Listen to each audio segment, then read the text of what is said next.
Hi, and welcome to Grade Gov News. Today we're going to talk about the president's statement he made last week or a couple of weeks ago, and I think you'll recognize it. If you've been successful, you didn't get there on your own. If you were successful, somebody gave you help.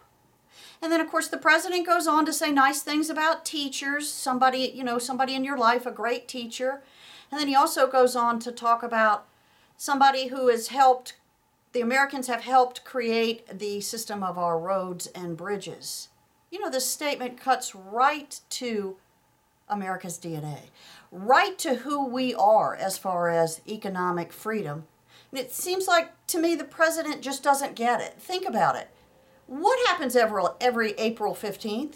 Think about it. We know the answer to this.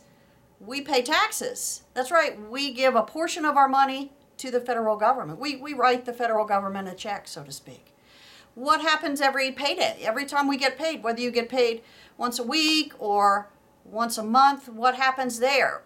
Before we get our check, the business owner or the person that's hired us, they take money out of our check, don't they? They take Social Security taxes, the FICA taxes. Once again, they send money to the federal government. What happens when we put a gallon of gasoline in our vehicles? We go to the gas station and we buy a gallon of gas. Of course, a portion of that money goes to the federal government, doesn't it? It goes to the federal government in the form of gasoline taxes. What happens the first quarter of every year, the second quarter of every year, the third quarter? You know where I'm going. Businesses pay their quarterly business taxes.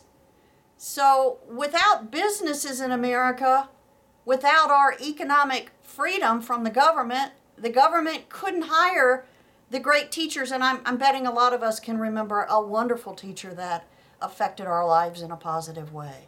Without businesses, they couldn't build the roads and the byways and the highways.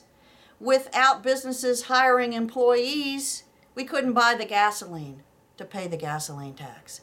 So it seems like the president just doesn't understand America's fundamental, our DNA, who we are. Remember, he said, if you've got a business, you didn't build it, someone else made that happen. Boy, I want to end here. I want to end with a quote from another president, and you've probably heard it. It goes like this: government exists for the interest of the governed, not for the governors. Thanks a lot. I appreciate you watching, and stay tuned.